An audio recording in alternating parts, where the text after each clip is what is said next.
Hello to all you Patriots out there in podcast land, and welcome to episode 69 of Canadian Patriot Podcast, the number one podcast in Canada. We're recording on April the 10th, 2017. During this evening, we have Gavin. Gavin's a business owner, gun enthusiast, hunter, atheist, and the host of the Greater Toronto Area chapter of the Tactical Beer Owners Club. Hey, Gavin, how you doing? Pretty good. Yourself? Oh, not so bad, thanks. We also have Marty. Marty's a hunter and sport shooter in rural southern Ontario. Hey, Marty, how's those carrier pigeons holding out? Oh, we'll see how it goes. It's not the nicest of weather for them. Good work on the live editing of the intro so far, though. Yeah, thanks. That's haven't managed to screw it up yet. We also have Tim. Tim is the owner and operator of Tim's Good T-Shirts and the descendant of immigrants. I'm sorry. Every time I read that, I think of Michael Chong, and it doesn't get old. How you doing, Tim? I'm doing well. I don't appreciate being laughed at with my immigrant heritage, but I apologize that you feel I've insulted your immigrant heritage. Just remember, we're a land of immigrants, Tim. You're one of us, just like everyone else. We also have Ryan. Ryan's joining us tonight. Ryan, do you want to tell everybody a little bit about yourself? I'm going to try and ad-lib it, but you're a PRS match director? Yeah, I'm a PRS match director for the Precision Shooters of Canada. We run the PRS match here in Ontario, the Meaford Long Range Steel Challenge. And I'm also a match director for the ORA. I run their precision rifle matches as well. And yeah, keep myself busy being a carpenter the rest of the time. Fantastic. We'll get into why you're on the show in just a minute. As always, my name is Andrew. I'm your host. I'm a libertarian, competitive shooter, gear reviewer, and a firearms instructor at Ragnarok Tactical. It would help if I spelled that correctly in the show notes. I was just going to call you out on that, but I figure I'd let it slide. But we'd love to hear your feedback about the show. So please visit CanadianPatriotPodcast.com/feedback or email us at feedback@CanadianPatriotPodcast.com. We'd really love you guys to do this. It's been a while since we've got some hate mail, and we love your hate mail. So please send us all of your hate mail. And if you use the iTunes, you can leave a 5-star review there. And in the comments, leave something that you'd like me to drink for an episode, and I'll see if I can make that happen for you. Podcast is available on iTunes and Stitcher in its edited, censored version for all of you with sensitive ears. All right, and the podcast has the social medias. You can visit us at facebook.com/Canadian Patriot Podcast. Give us a like. We'll let you know when new episodes air when we're live on YouTube, which is usually Monday nights at 9-ish. You can also check out our Instagram page, instagram.com/Canadian Patriot Podcast. And remember to use hashtag bayonets out for Harambe. we need your help to support the show. Visit www.patreon.com/CPP and become a Patreon. You can get the uncensored audio version of the show for just $1 per episode. And the more you pledge, the cooler the rewards are. Hey, Gavin, what do they get if they pledge $2 whole? I get to draw a picture of them hanging out with the shiny pony. Totally worth it. Yep. All right, let's get into what are you drinking. We'll start on my screen left to right like we usually do. We'll start with Gavin. I am once again drinking Woodford Reserve and Coke Zero until I finish off this bottle, which will probably be this evening. Hashtag goals. It's going to be like 20 minutes. Yeah. Marty, what are you drinking? I'm drinking Coke Zero and Crown Royal Maple because I didn't want to edit the show notes. Epitome of laziness. Ryan, are you having anything to drink this evening? Yeah, I've got some rum from a local distillery that just opened up and some Diet Coke with that. Okay, we're nerdy about the alcohol. Tell us about your locally distilled rum. The company, actually, it's in the middle of freaking nowhere on the side of a lake in a barn. So it kind of sets the tone of what it looks like. And His name is Ted. Good guy. He just lives down the street from me. Yeah, pretty much. This is what the guy looks like anyway. He Copper Creek Distillery is what it's called, and it's pretty damn good stuff. And he makes several different whiskeys and rums and some apple pie moonshine and a few different other moonshines as well. It's pretty good stuff. Sounds like we need to take the podcast on a road trip. Yeah, I would highly recommend it. Yeah. might be needing to make a trip. Tim, what are you drinking? Yeah. I'm drinking 40 Creek Copper Pot and Diet Dr. Pepper. No Nice. reverse osmosis water this evening? Ran out of water, right? I thought I'd shake it up. Haven't had time to get that reverse osmosis process going, Yes. It reversed on me. Yeah. So normal. And regular osmosis water is just not exciting. I'm drinking the Crown Royal Northern Harvest Rye because I want to try something new, and also because I ran out of maple. I did. How's that? I haven't had that one. Yeah, is that Go ahead, one good? Gavin. Yeah, go ahead. No, I was just going to say that on the weekend, Marty and I had most of a bottle of that Crown Royal Black, and that was pretty decent. I had one glass of the black after dinner. It was very nice. I enjoyed it thoroughly. The Northern Harvest is closer to regular Crown, but it's a lot smoother. It doesn't have the same kind of rye bite that you usually have with Crown. I'm just It's glad Black, it's actually. yeah. It's nice that you can get such a diverse liquor cabinet.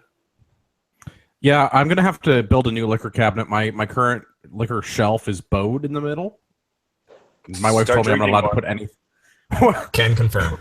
Yeah, my wife told me I'm not allowed to buy any more liquor because it we're gonna break the cabinet. So I got to drink. Full- Take the water off there and you'll be fine. Full Yeah. bottles but- on the ends and empty, like half empty bottles in the middle. Well, that's why I have my strategically placed Berkey water filter on top of one of the legs, so that the Okay. force is going directly downward. So I have an idea for you. So what you need to do is you need to buy guns and trade those to Benny, who buys you liquor, and then that'll work out. Because you can't buy booze and he can't buy guns. It seems like the problem just solves itself right there. No, Benny and I both suffer from the same problem. Our wives have told us not to do something. But you wouldn't be doing that. I don't know that the women folk will agree with you on that point. As much as you may have rules lawyered that, I'm not sure that it counts.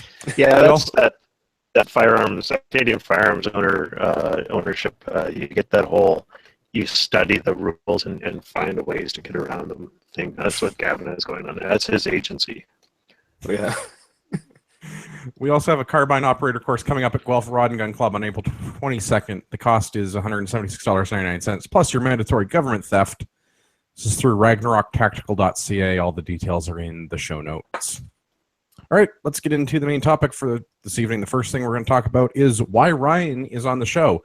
Aside from the fact that he's a stand-up guy and lets me shoot long-range guns with him, Ryan's the match director for the Meaford Long Range Steel Challenge, as well as the match director for the Ontario Rifle Association Precision Rifle Program. This is going to be a multi-part series with Ryan joining us to talk about various aspects of long-range shooting. Is that an okay intro? How's that sound? Sounds good, man. Yep. Cool. That's the right thing, right? You're not here to talk about pistols or something. I got the right guest.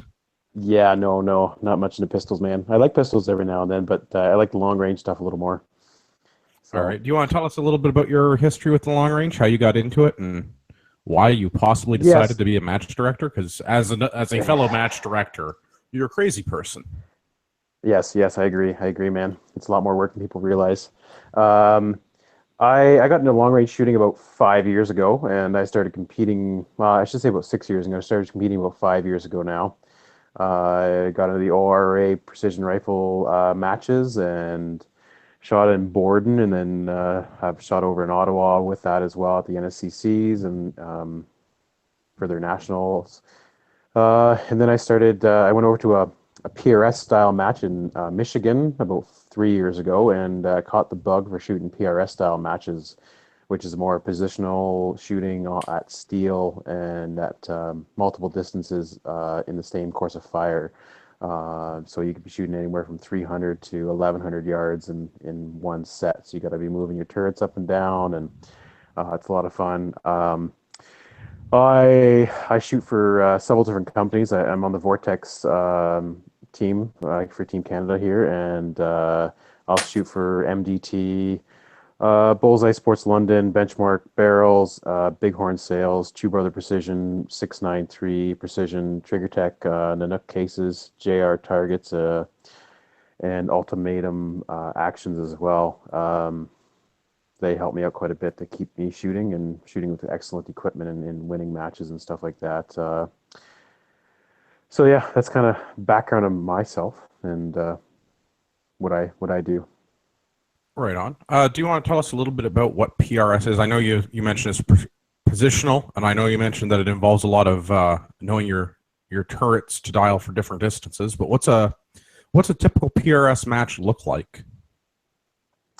So a typical PRS match is going to look like, generally 15 to 20 stages.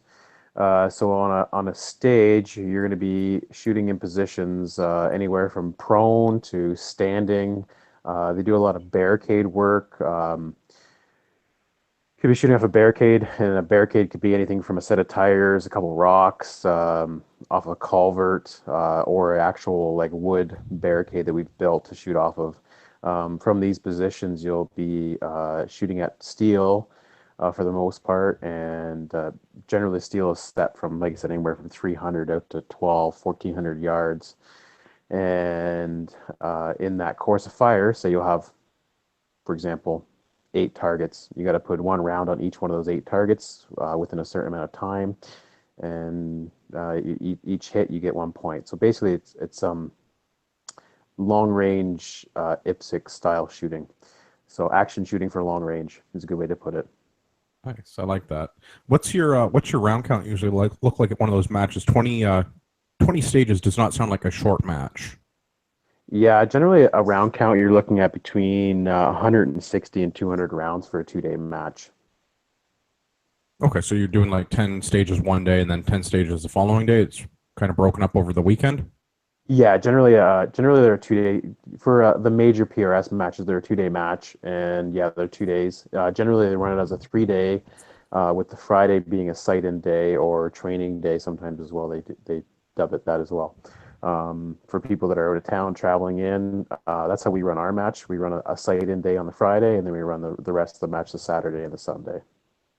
And So, your matches are somewhat unique in that you're holding them on an active military installation. yes. We're our match this year, well as last year, we hold it at the Meaford military base in Meaford, Ontario.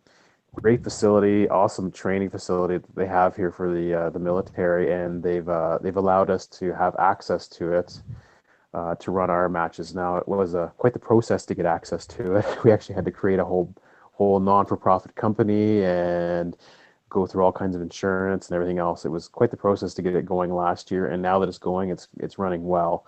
But it allows us to get on the base and rent the ranges that they have there.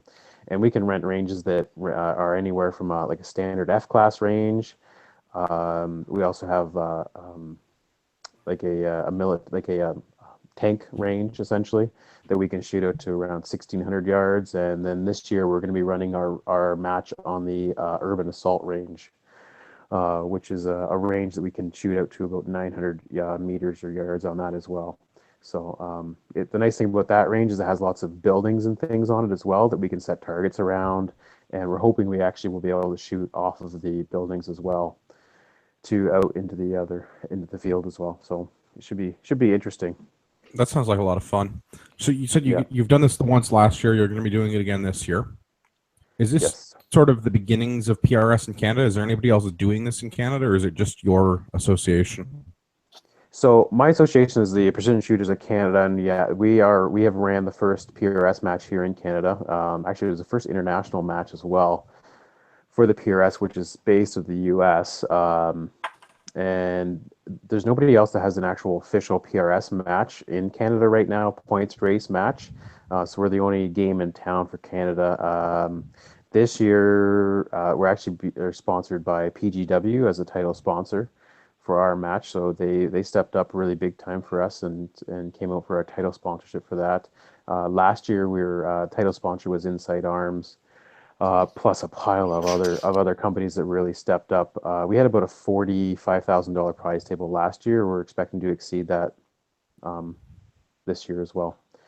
So it's a big game. We're the only game in town in Canada as of right now. We had shooters from all over North America to our match. We had guys from Texas, New Mexico, BC, Nova Scotia, everywhere. Sounds like, well, actually, I shouldn't say that. Sounds like fun. I was at the match last year, and it was a Yeah. blast. I thoroughly enjoyed You it. had Andrew. Well, Yeah, I mean, yeah, exactly. you can't have a shooting event in Canada without famous Canadian celebrities participating. Yep. Absolutely, man. By I that, I actually mean, hear that Rob Gatalka got bumped so Andrew. that you could make it to the match. Isn't that true? that may be true, but also there were actual celebrities there. Yeah. Was out is the person that sticks out in my mind. Rob came out and actually spotted for me on one stage, which was super cool. Is that the stage Yeah. where you actually hit the target? It is. It was the one stage where I have points on the board. Sweet. Nice. Rob just whispered sweet nothings to my ammunition. He just picked each one of them up and he made a little symbol over them and put them in the gun. And he says, "Okay, a little bit to the left," and they went a little bit to the left, and everything was great. Of course, I'm kidding. Rob was a cool guy, though. It was great to meet him, and it was good to see all these other folks out because we had a bunch of people from Alberta that I know who they are, and they knew who I was, and it was cool to have this big event with all these people in one place. Yeah, it's a great community to shoot with. A lot of good camaraderie, and they're just awesome guys to be around and hang out with. Definitely, you go shoot a match and you meet a pile of people and you get to talk to them afterwards, and they're all more than willing to help you out with in the future. So great people to work with and play with and shoot with.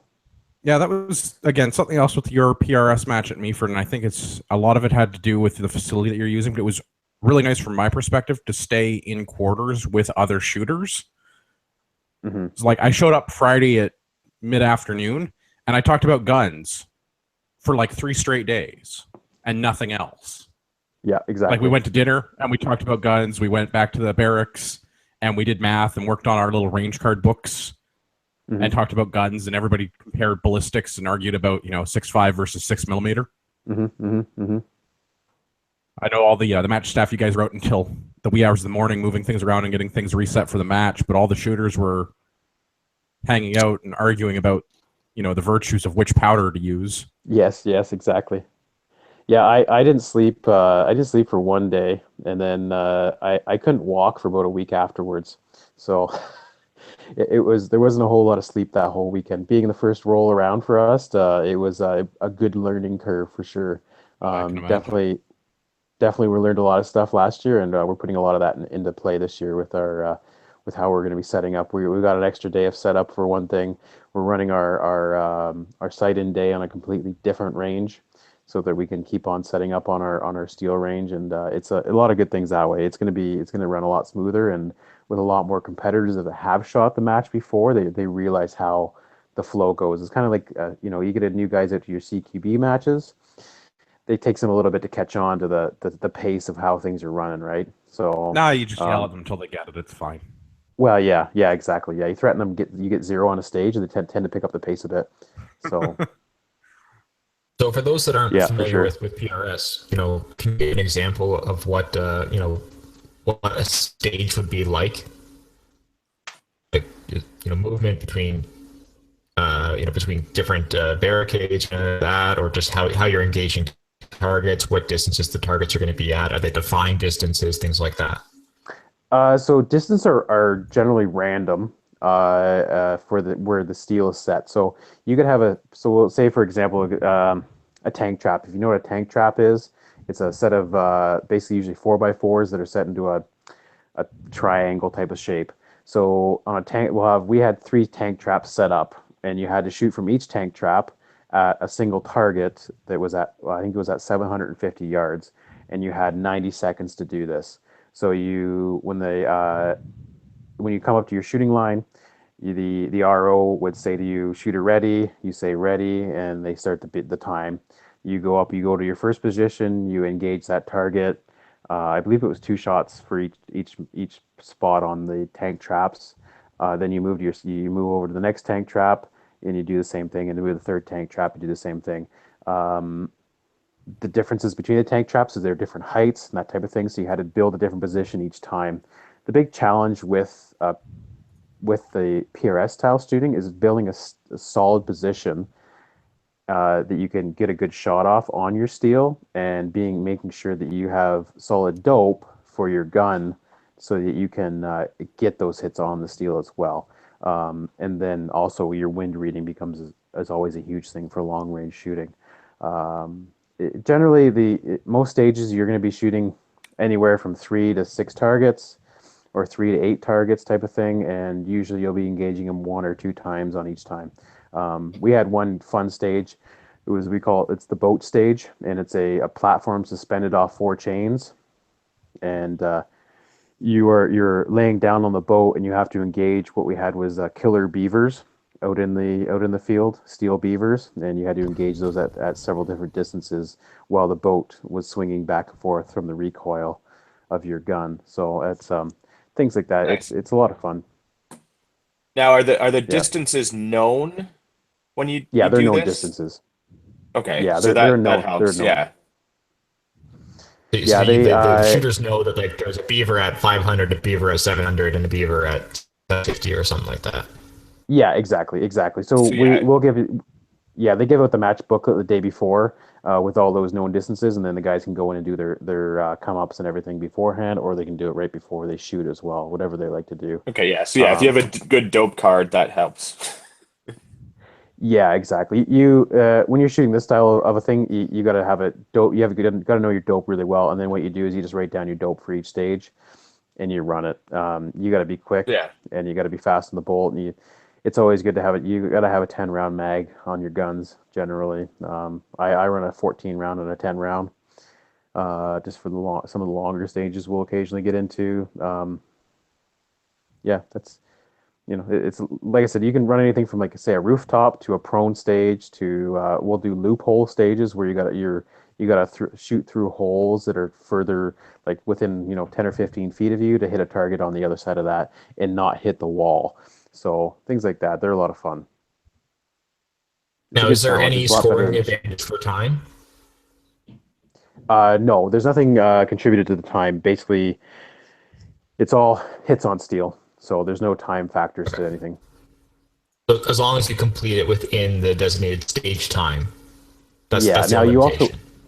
yeah. The thing is too, people don't realize that you get stages that are designed to stress you for time.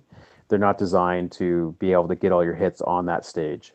It's designed to make you think, "Oh crap, I'm not going to be able to get all my hits." Well, we made it. We made sure that you won't get all your hits because there's not enough time to do it. So if So you it's like, do then it, you got to do be you able go to do it. slow and get your hits, or do you try to rush it? Exactly. And you're better off to go slow, a little bit slower and get your hits on the steel than you are to miss the steel because that's no points at all. So put it this way, you can move up like, 4 or 5 spots in a match from 1 point. I shot a know your limits match and I got one hit on it. I looked where my hit was on the piece of steel and the wind calls were just crazy that day. I took that one hit on my know your limit rack and I moved up like 4 spots in the match from that one point. So Nothing wrong with that. yeah, exactly. So Um, yeah, do you guys have any other specifics about or I'm sorry, any other questions about the specifics of a PRS match? Yeah, I guess so. What are there limits to how many bags you can bring with you and things like that, or is it like if I can carry it, I can bring it? yeah. Generally, there's been a few match directors that have been putting in bag limits for a stage, for example. Like they'll say you're only able to use one bag and your bipod, for example. A lot of we feel that you should be able to use anything you want. Now, there's a certain point of gaming that we will limit it on. Some guys pulled out a chair last year. We didn't catch it before in the MD. Sorry, the ROs didn't say anything, so we kind of had to let it go after that point. There's a certain point of gaming that you kind of have to end it at. Some guys will go and pile up a pile of bags with everybody from their squad that's shooting that stage at the time. That type of stuff is kind of highly frowned upon. As for Yeah. bag limits and things like that, I usually carry 2 or 3 different bags. I carry a large pillow bag for filling voids underneath my arm or behind my legs, stuff like that. I carry a bit like a back squeeze bag, and I carry a barricade bag. and generally that's all you really need. Yeah, for I mean, most I of the get like positions. bringing, a bunch of them to the match, but then picking and choosing per stage what makes the most sense. You- Like that would be yeah, smart. But yeah, like if I'm yeah, gonna you just got it. bring all 50 bags out on one stage and make the most stable platform in the world, that's Yeah, kind of yeah, it's frowned upon. Game, you gotta you're gaming some of the stuff a bit, but you can't be going well, yeah. overboard on stuff, right? And tell you the truth, a lot of these guys that are doing that type of stuff aren't winning. So Yeah, the term spirit of the game comes into mind. you got it. Yeah. Yeah, exactly. And If you're in a game that much, you got it. Yeah, exactly. Yeah, and I consider my backpack one of my bags as well. I use my backpack on several stages in the past as well, to build a good position on or off of. I have Yeah, a I mean, it's sweet NC Star backpack. I've actually seen a lot of the backpacks that actually have like shooting bags, or you get Molly attached shooting bags that attach to a backpack and stuff like that. Yeah, exactly. Yeah, yeah, Yeah. yeah. I've Brian, you used it for mentioned mating. you were the. Go ahead. Sorry, go ahead. I was gonna say I've used it for No, no, mating I from s- like sitting on or using it for basically I built a bench out of it almost basically on one stage, so it just it adds position. That's interesting because you were talking about the different heights of the tank traps, and when you've got to get like your shooting stance is your foundation for your accuracy, and if that like if you could take the exact same stance, if you could just get your ass like on something 6 inches off the ground. I never really thought about that, but you could actually you could sit on that and still take up the same position you might have had last one, because like if you've never shot precision, I've never shot PRS, but I have shot bench rest, and I've really struggled to get my groups down and stuff like that, and everything becomes so critical, like the same shoulder pressure, cheek pressure, grip pressure. That all affects accuracy. So, and that's even at 100 yards. But like if you guys go out and you're doing those multiple 100-yard shots, I think to be able to. That's just sorry to interject, but it just that struck me as interesting that you could sit on the backpack. Yeah, for sure. Yeah, exactly. Consistency is the key to all precision, in my opinion.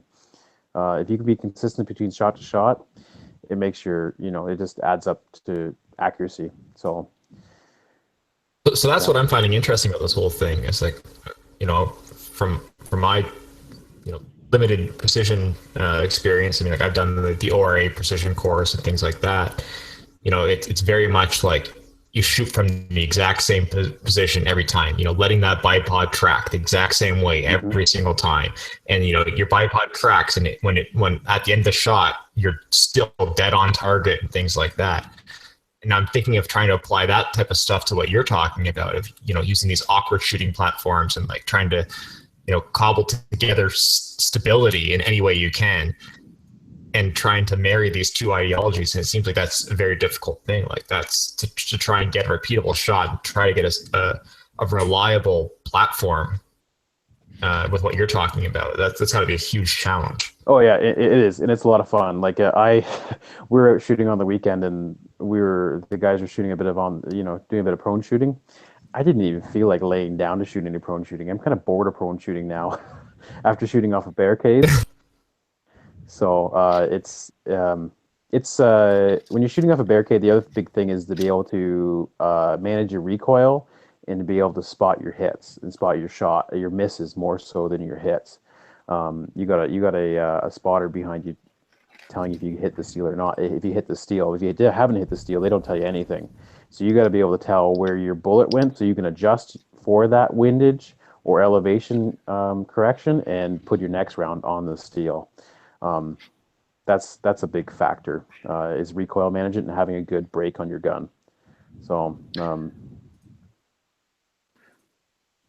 But what's interesting, like if you're designing stages, like I've designed many stages for like defensive pistol, like IDPA style shooting, and I always like to push the shooter to do something that they've never done. Like we did also like a shotgun, like a combat shotgun match, and I designed a stage, and then everyone got up to it, and so many people said, I've never shot my shotgun weak hand around a barricade, and it's just like so it's kind of like a good shooter will do well when everything's good, but a great shooter will not do poorly when everything's crappy. Yeah, exactly. Yeah, we try to stress you out when you're shooting a match like our matches. It's try to challenge people as much as possible. Anybody can lay down and shoot prone. I can take anybody to shoot 1,000 yards within a few minutes off their belly. Have them go and shoot 1,000 yards off of a barricade and shoot it well is a totally different story. It's a whole another step. Now, that being said, I highly recommend any new shooter come out and try this because it's a blast. And the guys that are there, if they know that you're a new shooter, they're going to be more than willing to help you out and show you the ropes and tell you the secrets to becoming a better shooter. Yeah, no, I've been fortunate enough to I'd never do a PRS match. I would love to, because I got a taste for long distance shooting when I went to Utah last year and got to shoot out to 1,300 yards. And yeah, it's really, really satisfying and a lot of fun. So yeah, I would say, yeah, I highly recommend anyone that's never done long distance shooting to try it. And I really want to try a PRS match because of that. Yeah, for sure. Yeah, And laying down, it's easy. I want the challenge of now sure. that I've done it laying down to try it shooting in weirder positions. So that's where I also like running the ORA precision matches, because the ORA precision matches are NSCC style match where it's all prone, shot on a military style base at military style targets from 200 to 800 yards or meters. And that's a really good foundation for shooting PRS. And Chris Droscher, who's the other main match director, he actually is the main match director for our PRS match. I help him. The stuff he does is amazing for this match. And heading up all the things he does for what we do for our clinics and everything else as well. He said the same thing as well. If he hadn't learned how to shoot through the wind and through everything else prone at our ORA matches, it would have been you don't realize how good those matches are for the foundations, and that's why I like running those matches. Now this year we're going to be adding some stressors into our matches as well, making smaller targets, changing distances, a little bit of self-supported positional stuff. Concussion grenades? Yeah, that'd be nice. Yeah, that'd be a good stressor, man, for sure. Yeah, that's Tim's other company, Tim's Good Concussion Grenades. Concussion grenades. They're quite good. Nice. Yeah. Nice. Yeah, so that's a nice thing with the ORA precision matches, and I've got about I think there's 6 or 7 of those scheduled for this year as well. The other thing that the PSOC is doing is clinics. We're running clinics in Meaford as well. We've got a clinic coming up at the end of the month with Scott Satterley, who's from Washington State. He's a match director out there, and he used to be with the military as a trainer, one of the top trainers for them. Great instructor, and he's coming out to do a 3-day clinic with us in Meaford, like I said, at the end of the month. So we're hoping. Cool. Is there still spots open for that? No, we actually had a bit of a mess up on that. Our guy that takes care of our internet, he went on to check if everything was good to go, and opened it up to make sure it was good to go at like 20 after 8, and it was sold out within a half an hour by accident. Nice. So that's a good problem to have. Yeah, so we felt kind of bad, but wait, I didn't feel kind of bad. We felt really bad about it because people were there ready to go for 10 o'clock for the opening of it, and it was sold out. So that was a bit of a oh crap situation. So anyway, it was a good oh crap situation, but it was an oh crap situation at the same time. So yeah, you feel bad, but you're sold out, so good problem to have. Yeah, exactly. Yeah, so so it's lots of good stuff going on with us in Meaford there, and we're hopefully have another clinic or a match. Sorry, not another match, another clinic hopefully in the fall. Just trying to work out our schedules with all our matches that we want to shoot for the PRS in the States as well. So yeah, that's tough being the match director. You got to try and find somewhere to shoot on, and then still do all the administration and logistics and actually run your own. Isn't that why you just get You got it, man. assistance? I don't know. Do you have enough assistants? Because I can't find enough assistants. We've got a pretty good solid team of guys that run our match. There's myself, Chris Droscher, Ken Thiessen, who works for Bullseye London, and Enoch Green Tips from Gun Nuts. He helps us out as well as another John, who's another farmer who helps us out quite a bit as well. So that's a good solid base team that we have that we run the match with, and the clinics and stuff. And then from there, ROs. We had a really good team of ROs last year. Now we're hoping we can have another really good team of ROs this year. We're working on that now. So if you guys know anybody that wants to volunteer for the PRS match, it's a great way to learn about the matches and that type of thing. And we're looking at how we're going to be compensating the ROs this year as well. Possibility of a range day that will take them out, only ROs out to the range, and have them shoot on steel and stuff like that. A couple other ideas we have up in the air as well. That might entice me to volunteer sometime. Excellent. Yeah. What about a steak dinner and a visit to Harambe's grave? Yeah. May he rest in peace. May he rest in peace. See, this is what I mean. Good Can I ask the heart. question? Is Tim's audio breaking up for everybody, or just Yeah, Tim's audio sounds pretty sketchy, but That's is what it just is. All right. The ghost of Harambe is feeling emotional and interfering.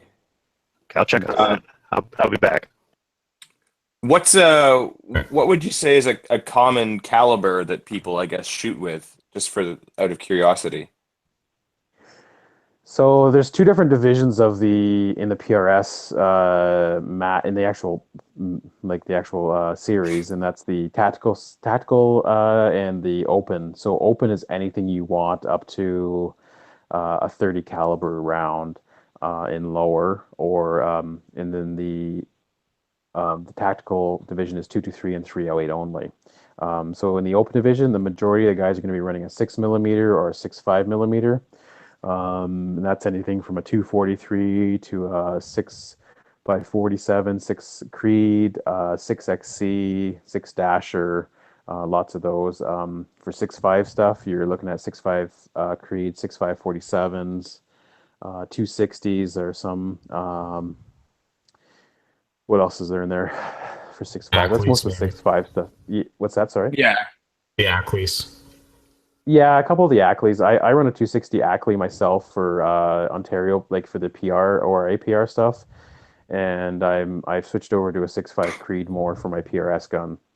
Just a little bit less Same. recoil, and I get pretty much the same amount of speed out of it. So I was gonna say, I hear Barrel that length, 6.5 seems to be what I've heard is popular for it, but I have zero experience with that stuff. So Yeah, so the big thing with the 6mm is you can get a little more speed out of them and less recoil. So you're shooting off a barricade, less recoil is always nice. And by the time you figure out your DCs on the two bullets, it's almost a wash. One of the issues with the 6mm is the impacts on the steel when you get further out is not as easy to see. So some people say you might lose a few points that way if you don't have good ROs. But a lot of the top guys are running 6mm. Good I stuff. think we should all take our Garands out. I mean, those are 30 Oh. caliber. What was Yeah. there was a guy last year that Iron was sights? shooting. We could do that iron sights, right? What was Yeah, that what guy was he from shooting? Montreal shooting? That was a ridiculous. It was like a World War II wood-stocked guns that he had a magnified optic like duct tape to. Was it a Jeep? Was it a Swiss? Yeah, it was. It was a K31. K31. Nice. Yeah. One Swiss?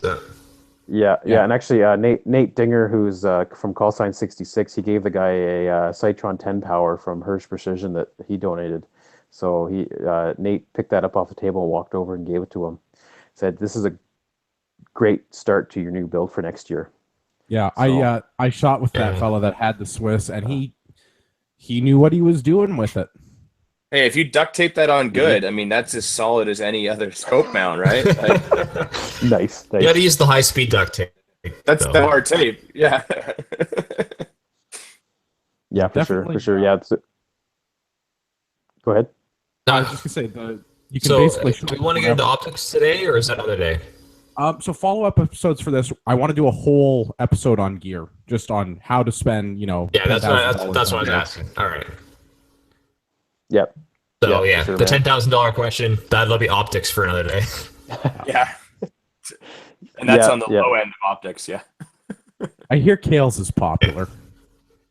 The Kales are nice. I really like my Vortex stuff. My Razor. A good spot to check out gear is the Precision Rifle blog. I believe is what it's called. Precision Rifle blog. If you look it up on internet there, and he does a rundown of all the top gear that was used by the PRS shooters at the finale.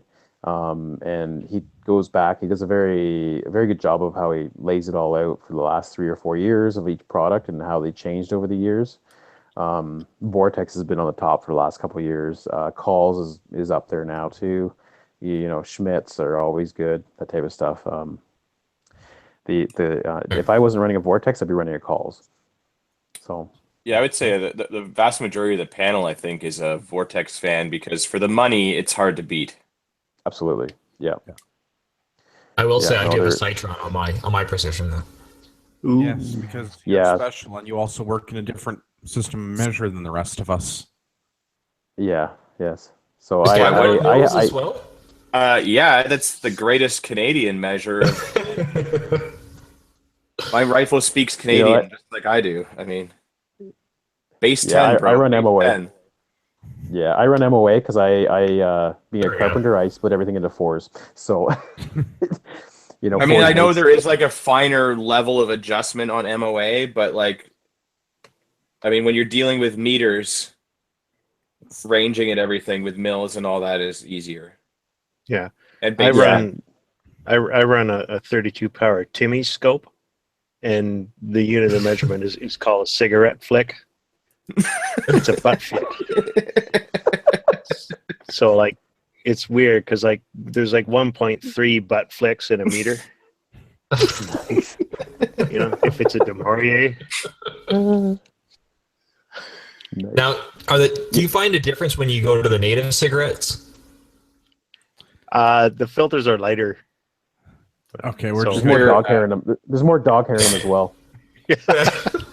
How's the audio? Did I take care of that breakup? yeah. Yes, you're- it's you're sounding quite a little good. bit Yes, better. absolutely. It's quite good. Excellent. I want to bug Ryan about the PR stuff a little bit in Ontario because I know we've talked quite a bit about PRS and it being a new thing in Canada and internationally for that matter. PRs run through your provincial rifle associations in Ontario. That's the Ontario Rifle Association. Do the other provinces have PR matches like that? I know we have the nationals. You mentioned NSCC. That's the National Service Conditions Championship up at Connaught Ranges every summer. Yeah, so they're, I believe in Nova Scotia, they have a couple PR matches they run out there as well, or they have in the past. I don't know if they're currently running them. And out in BC, they run a precision match out there. They run a little more service condition stuff out there than they do precision rifle stuff. They have their annual match every year, which is being ran by MDT this year actually, and it's a different style match though. It's not based on NSCCs. It's just their own thing they've created. So I was thinking about going out to it, but I don't think it's going to work out this year to go to that match. It's a little bit of positional stuff. They're going to be shooting some steel this year at it as well, but it's generally a paper match basically.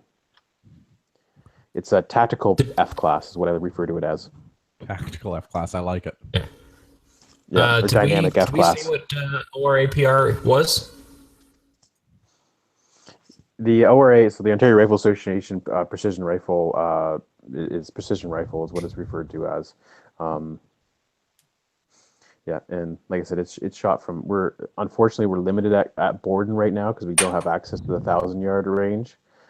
So we only have out to 500 yards right now there. We're looking into another range that they possibly will have more out to 1,000 yards that we might be able to shoot some steel on. So that's a possibility that we're going to be looking into the next couple weeks here now that the snow is all gone. So I don't know if that's entirely true. I was just at the base on the weekend, and the snow was far from gone. Yeah, exactly. Well, where I'm when is the construction at Port supposed to be completed? Approximately the next time that we have a conservative government in power for more than 4 years, so we can reallocate some funding. 2 more years. 2 more years. It wasn't canceled. soon It was enough. delayed Not by soon 20 enough. years. Yeah, it's just indefinitely delayed. It's fine.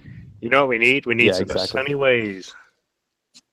Well, that would at least melt the snow. Yeah. All right. If somebody wants to get into It's just on hold. the repairs to Mons are essentially on hold pending funding changes. Yes.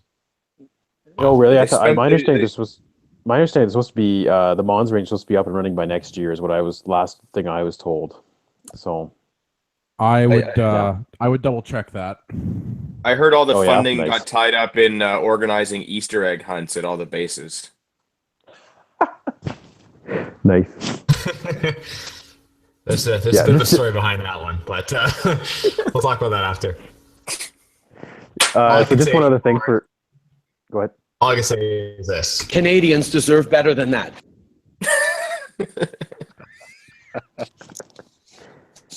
Just one other thing for the Meaford Long Range Steel Challenge. I think I mentioned it September 1st to the 3rd. The registration is going to open on May 1st, and that will be on our website at Meaford Long Range Steel Challenge, which you can follow us on Facebook for all the new sponsors that we're having come on board, and for more information about that. We just announced last week, the PGW Defense is the title sponsor for a match this year, and they've stepped up huge for the top place. We're going to be giving away a LRT 350 cal from them with a LRA bipod on it and a sprint and bender 5 to 25, and they also threw in a Coyote 6.5 as well, 6.5 Creedmoor. With a case and all the goodies that go with it, plus a bunch of other stuff too. They're super supportive of the Canadian shooting sports and a great company to work with. Ross is a fantastic guy, and they make an awesome rifle too. So we're really happy to have them on board this year. Yes. Sounds like you're getting a lot of good support from the industries. Yeah, we were blown away with the support we had last year, and it's coming back again this year. It's great. Super supportive companies. MDT's come back on board, Nice. and a few other ones that have we're in the process of talking to right now too. So, As totally as an aside, as someone who runs matches and has invested a significant amount of time in asking companies in Canada for sponsorship for shooting, it seems to be a very new thing here. Looking at some of the U.S. like 3-gun and long range matches, it's really common to walk into a U.S. match and see $100,000 worth of stuff on a prize table. And up until about 2 years ago, you didn't see that anywhere in Canada. And I think it's just because nobody was asking. First place is a space shuttle. it's a Yeah, I mean, handshake and a chunk of metal. Yeah. I've been doing a lot of the calling and emailing for the charity match that we're running, and I've been blown away by just how ready people are to give away stuff. It's awesome. Like, I've already got a bunch of stuff, and I know we're going to talk about it later in the show, so I won't ramble on. But yeah, it's awesome to see that we have this going on in Canada where the gun industry is supporting itself and everything. Yeah, for sure. It's great to have that now. I gotta say, like, these guys get bombarded by companies, by people to ask them for stuff daily or weekly. Oh yeah, I mean, So- I've had a few people politely decline and say, "Look, we get asked by everybody, so we say no to everybody." Yeah, exactly. But- Where we've come in, you gotta be organized to have a sponsorship package, and be organized that way when you go in and have a plan and have I don't want to say return on investment, but basically have the numbers to support the investment they're going to give in the sponsorship they're going to offer for the event. Value for value exchange. They have to know that it's worth it for them because it's essentially advertising dollars on their end. You got Yeah. it. Yeah. Is there a minimum to donate? Because maybe we can get the podcast to donate a Tim's Good T-shirt. Yeah, and that's I want to send that out to the shooters. Like if you've gone to a shoot, and you've gotten prizes donated by a sponsor, buy from that sponsor and let them know that this is why you're buying from them. Like people want to see an ROI, and it's kind of frustrating because we're up here and at our level we're shooting at like an American style level, but we're still in Canada with like 1/10 the population, and like the shooters, we have to look out for each other. And if someone is sponsoring an event that you really enjoy, then you as a shooter, you got to take care of that sponsor. Yeah, at the very least, some social media likes or something. Like if you don't have the money, don't spend it. But if you have it, help those guys out because they've helped us out. Yeah. Sure. And if you don't have it, get it. As Tim said, yeah. Like if you've won product and the product you've won you enjoy, like call that out, advertise that, like give these people return on their investment, as we said, because that's what encourages them to sponsor more stuff in the future. Yeah. The other thing is too, we really push our shooters to go and thank them alone, even by email or by social media as well. Showing the product that they won and showing a picture of that on their Facebook page or whatever, or on Instagram or whatever they want to do. That helps out a lot too. And social media is huge these days. Like that's where it's at. For sure. Like we threw up that PGW on our Facebook page there, and we had over 15,000 hits within 3 days. Nice. On that alone. Our pictures from last year, we had over 10,000 hits on those from the pictures that we had from our matches. Yeah, and if you want to see some cool pictures, go check out our Facebook page. Gives you an idea what kind of equipment was there and the shooters and everything, and what they kind of were, what you're looking at for stages for next year. What you call it, the Facebook. Well, I mean, if you guys design a stage where like you're shooting from like a fake helicopter or something, I'm sure this panel will get behind it and sponsor it. That's all I'm saying. Excellent. Yeah, that'd be awesome. Brian, why don't you give out that Facebook? What was that? Why don't you give out that Facebook link again right now? The Facebook is the Meaford Long Range Steel Challenge on Facebook, and our website is psoc.ca or Meaford Long Range Steel Challenge. If you just Google that, it'll come up. So good stuff. Has anybody else got closing questions for Ryan? Because that's our first segment. No, I'm sure I'll have something that I'll think of next week, but I think we've got a good start on it. Awesome. So next week we're going to try and have Ryan back on. Intro to what is. Okay. Mm-hmm. Next week we'll try and have Ryan back on to talk about gear and how he can bankrupt me. Yeah, I can help you spend your money, man, for sure. All right. So if you want to help the show, they're sponsoring the Precision guys. If you want to help give the show some money so that I can afford to buy a better rifle once Ryan prices it out for me, if you want to go to patreon.com/CPP and pledge just $1 an episode, it would help me get something, I'm sure. All right, Ryan. And remember, if you pledge $4,000, we will buy a Browning 1919, and you can shoot it at any CPP visited match or event in Southwestern Ontario. And for another $200, we will get Mullen labia engraved on the side of it. And we will duct tape the scope of your choice so you can shoot it out to 1,000 yards.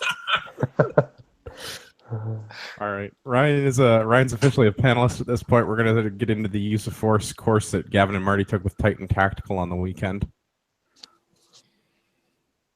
Tell me about Titan Tactical, guys. Do you want to start this one, Marty, or do you want me to do this one? I can. First off, I mean, I don't know how to break it down. Start off with facility, I guess, because that's just a thing in itself. The facility there the Titan Tactical has is just absolutely incredible. So they Titan Tactical, we had Danielle on the podcast before. She talked about essentially the former Air Force base that they had taken over and were running all these courses at. It's one of those things that, like, when you hear it, it sounds like, it sounds too good to be true. when you go out there, it's awesome. I mean, it's basically you have they have the run of an Air Force base and all the cool shit they can do there is just incredible. Yeah, like I mean, like when I first saw their website prior to meeting Danielle, I was like, this, yeah, like Marty said, like this sounds too good to be true. This sounds and then I mean, we met her and it's still like, okay, we've met the person. She's nice. She hates all the same people we hate. This looks good. But it still sounds too good to be true. But it literally is an old Canadian Forces Air Force base that's been decommissioned. Like the runway, the whole deal, all the buildings are still there. Some of them are fallen down, but they're, I would say what, like 90, 95% at least are still there and functional. Yeah, the roofs have been redone and things like that. So they've been maintained at least to keep them in the condition that they're in. The airstrip is still operating. It's the Picton Airport. It's still, yeah, there's a gliding school out of there, and it functions as the Picton Airport. So there was that weird tower thing that we're not really sure. We won't go into that one. We won't go into that one today. There were some bullet holes in it, but we'll leave it at that. Yeah. Bullet holes in a drop floor. So, well, yeah. Who knows what that could have been for? I mean, the facility is the gym portion. The gym portion is basically on one of the sort of the larger, like looks like a former hangar type of large industrial building. They have like it looks like a relatively modern addition, new construction attached onto that, where they have full on gym set up. That's where this course was run out of, and I think they do a lot of their fitness training and a lot of the other courses are kind of run in this sort of modernized athletic center type of thing. Yeah, and then I guess there was also the lodge that we stayed at that is not on the same location, but really close by, that you can stay at if you run, if you go to one of these classes or if you rent the facility to run something out of, which is an old Girl Guides camp, I believe. Like a 2-story building. There was, 4 or 5 different bunk rooms with like 2 bunk beds in each room, a massive kitchen with sort of a common area in it, a bathroom with like 4 stalls and 2 showers and a couple of sinks. So, I mean, a pretty decent establishment, a lot better than I was expecting, to be honest. Yeah, and recently priced. Like, we went out for a 2-day course and we could crash there, right on site for $30 a night. And there's a full kitchen there, so you can bring your own food and stuff like that and cook it up there. So I mean, in terms of to travel somewhere to do a multi-day course, it really does help kind of keep the cost in check, because they offer the lodging and they offer you can really kind of save money there on the lodging and meals, versus if you go just to other random facilities where you have to pay for a hotel and you have to go out for all your meals and things like that. Yeah, it was the cost was very, very reasonable. It was some of the nice things too is that you get to like socialize with some of the other people that are doing the same course. As Andrew said, like you're talking with the other kind of gun guys type of thing. The instructors were there, like, so even after hours, you're still kind of hanging out and keeping in that same sort of mentality.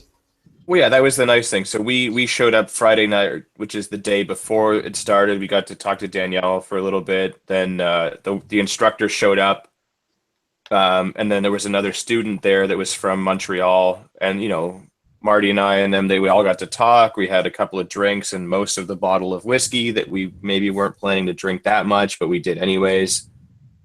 And it was good to sort of socialize and get to know people before we started taking this class, right? Like, is it, always when you show up to a class, there's kind of sort of an awkward period. If I don't know these people, what kind of jokes can I crack? Or, do I need to be super, super careful on the things that I say? And it was nice to kind of get that out of the way before we started class for the most part, so that when we started class, we could get down to business. Now, so the course that we took was the use of force through Titan Tactical, and it was a 1-day course if you wanted level 1 and 2, or it was a 2-day course if you wanted level 1, 2, and 3. Yeah, so I guess I should also just say briefly that while we did take it through Titan Tactical, it was Alvin of Link Protection Services and Krav 9 that was the actual instructor for it, and he was amazing. Really good guy. Yeah. So, as an instructor, you know what, he had just a really positive outlook on everything. Like, he was one of those guys that, like, you could just tell really, like, enjoyed what he does, and he brought a lot of, like, you know, very positive energy, and it was like a lot of excitement into the course itself. And as a student, it's like one of those things you just kind of feed off. Like, you couldn't help but be like enthusiastic about what you're doing because of like how excited he was about everything you're doing. Yeah, he truly loves what he is doing. That guy has credentials, you know, for miles, it seems, talking to him and like listening to the places he's trained and the different martial arts disciplines he's trained in, you know, and all of that. Like, military, and this is, you know, this is the kind of thing that he's done as his career through the military, through civilian work after the fact.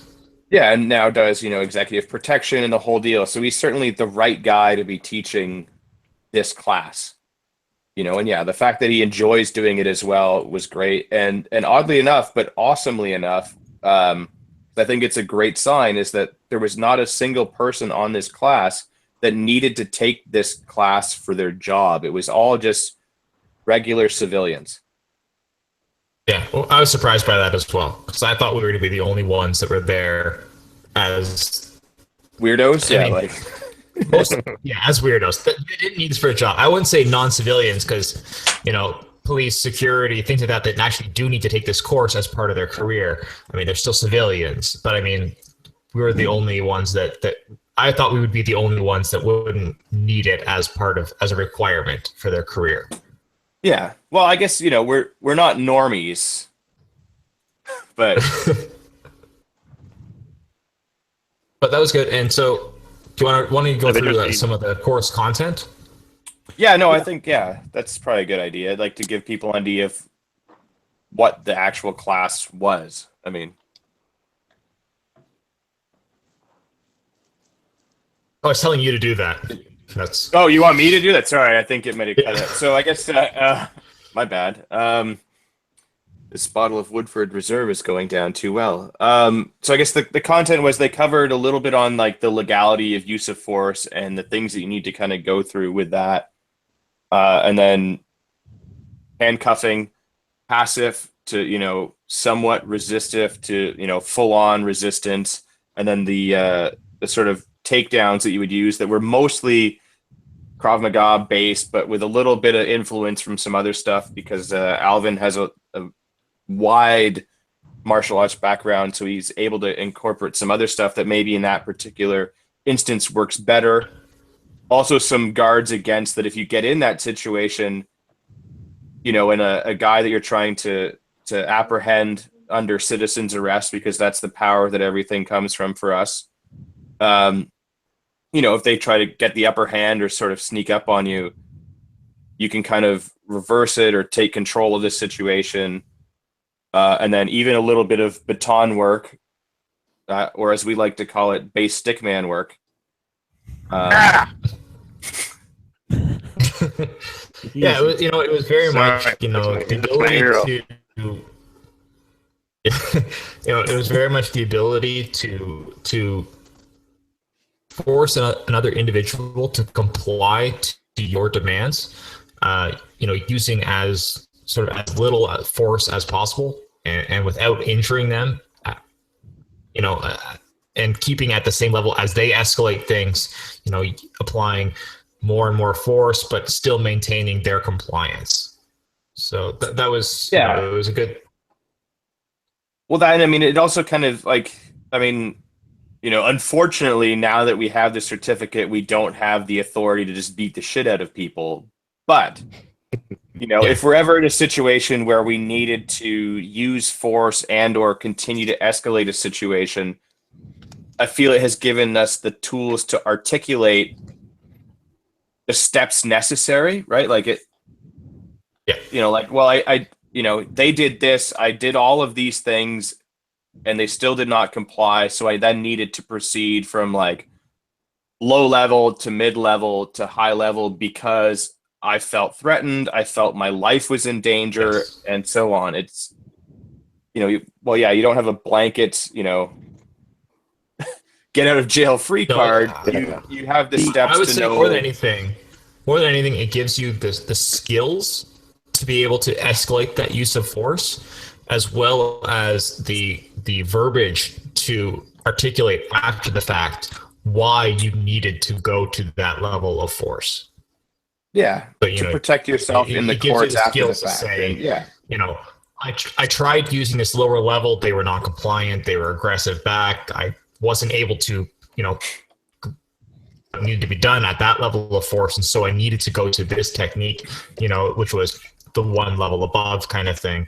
And so it is a lot of there's a lot of good knowledge there that you gain from doing a course like this, even though, let's say, the actual certificate qualification doesn't apply.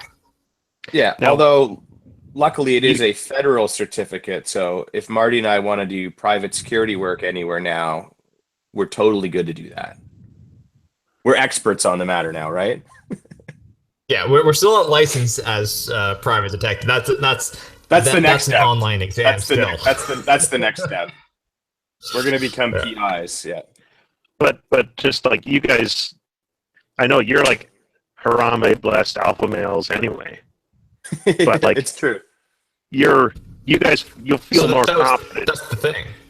Yeah, but you feel like if you were to walk down the street after taking that course, you're like much more confident now, aren't you?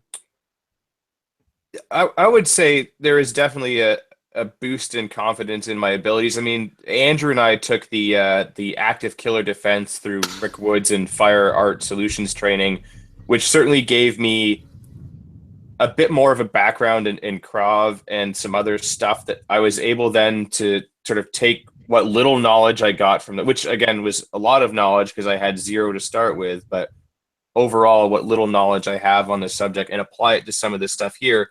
And it certainly made learning some of this stuff easier. And the more knowledge you have, the better off you are. Because some of it overlapped really well. And then this class expanded on some of that stuff that I learned in the previous class, which was great. Yeah, but it's just interesting. Like I've taken martial arts on my own in several different occasions. And I remember speaking to another student, and he was talking about like he was in his mid-20s. And everyone said, like, he was at a pool party, and everyone's like, hey, let's throw Jeff in the pool. And he was kind of almost like phobic of losing control of that situation kind of thing. And he said but three guys just decided they were going to throw him in the pool, and that was it. There was nothing he could do to stop them from doing that. So even something as simple as that, where there's no life-threatening situation, just the fact that he was out of control of his person, was enough to drive him later into taking martial arts. And it's just interesting, the martial aspect. So I would say, in all seriousness, I mean, we're joking a little bit here about some of the things, but in all seriousness, I think if anything, it was a big eye opener for me in terms of not that I would walk around with less confidence now. It was a humbling experience in terms of my skills in like a real like street fight situation type of thing. If somebody was like really attacking me, trying to do me harm, it's, I gained a lot of skills in terms of being able to combat against that type of thing. But I think one of the biggest eye openers for me was the fitness level that's required in a street fight type of thing. Oh yeah. Like when that guy, I mean, when he's attacking you and you have to fight him off, you get gassed quick. Like it's Yeah. incredible. Like in terms of how much like a fitness level it requires to actively fight someone and give it your all for any length of time.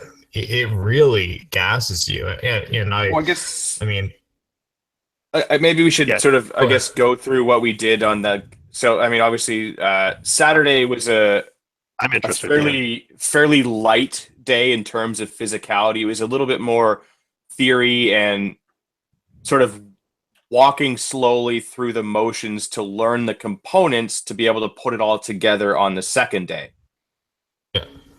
Like most I'd classes. say it basically throughout the course of the weekend, it escalated with the level of aggression of the other person. So you just kind of started off with a person that was like compliant to a person that was like sort of somewhat resistive to a person that was kind of like fighting against you. And then like by the end of the weekend, it was like somebody that's, coming at you with a knife kind of thing. Like it was just an escalation of violence kind of thing throughout the weekend. Yeah, like when I took that active killer class with Andrew, I hurt for 3 days after because the intensity of that class was intense. High. Very high T levels.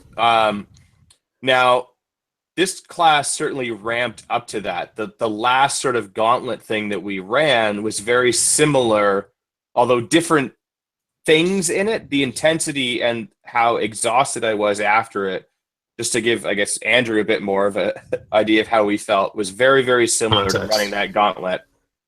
Because basically what you would do is they would start you off in probably one of the worst positions ever.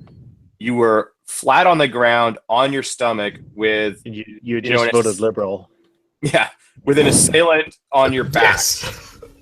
Right? Like, so you're laying on your stomach and there's a guy on top of you pummeling you. Probably the worst situation possible. You then had to take control of that situation. So flip over, roll over so that you gain position on them,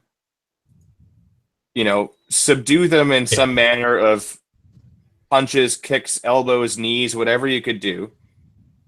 Get up from that, run to another guy that's got a bag, and then you had to throw, Krav Maga style knees into the bag for, I would say, at least 30 seconds. Yeah, I figured about 30 seconds or so. You basically got about 40 to 50 knees feels like the guy before he'd stop you. Feels like eternity. You then have to run to another bag where you wail on the guy with a combination of baton strikes for another 30 seconds. You then need to go and do a not super active, aggressive takedown and handcuffing, but a moderate. Yeah, like they are being somewhat resistive. They're doing an attack on you, either punching you or like trying to like grab you by the shirt type of thing, and you have to like basically take them out, take them down to the mat, get them cuffed, get them secured.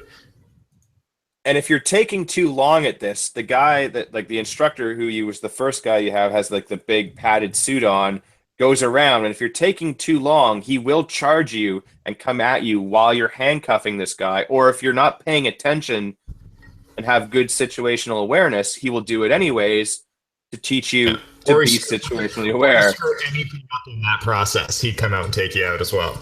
Oh, so man, I wish I could have gone to that. That sounds like. Honestly, it was a lot of fun. I learned a lot, and I mean, like Marty said, I feel more confident, but also at the same time, it was very humbling because you realize how little you actually know. So, what would you say the big takeaways were for like new skills that you come away with after having done one of these courses? So the biggest thing for me, I mean, some of the grappling type of stuff I learned, like I had done some like self-defense type of, kind of Brazilian jiu-jitsu, like light type of thing, like in a week course kind of thing. So there's some of that stuff I had some experience on. He showed us new ways of doing things, but I kind of had some aspect of it. So I think the biggest thing for me was especially the sort of the legal aspect, the verbiage in terms of what you need to say to the assailant, what you need to say after the fact, as well as I think the takedowns themselves was a big sort of new thing for me.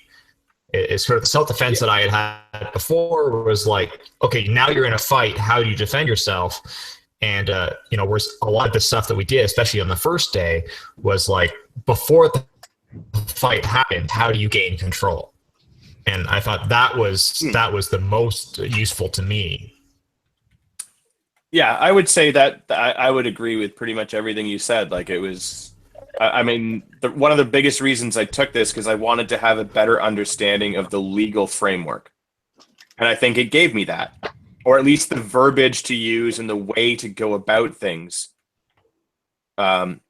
Because the Canadian system is very, very different to the US system. And I think that's, an important distinction. I think that a lot of people here don't really know how our system works because it's really confusing. But I think this gives us a little bit better insight, or at least in the verbiage to use, so that if we are ever in a situation like this, we're not going to get screwed, at least not as easily. If we had just like, I'm going to smash this dude in the head. And So, certainly the takedowns were interesting because when Andrew and I did the active killer thing, it was kind of more about disarming the guy and then just immediately smashing him in the face. But in that particular instance, you're justified in it because the guy has already proven that he is, active shooter and intent on killing somebody, you or somebody else. So you're justified in, I'm going to just kill this guy and strike him in the face or anywhere I can, as hard as I can, as fast as I can, as many times as I can. This was a little bit different because you're not really sure what the intent of that person is yet. Yeah, I thought so. Other thing I thought was interesting to do was the scenario based stuff. Yes. So you also did various things where, and this was sort of in with relation to baton work,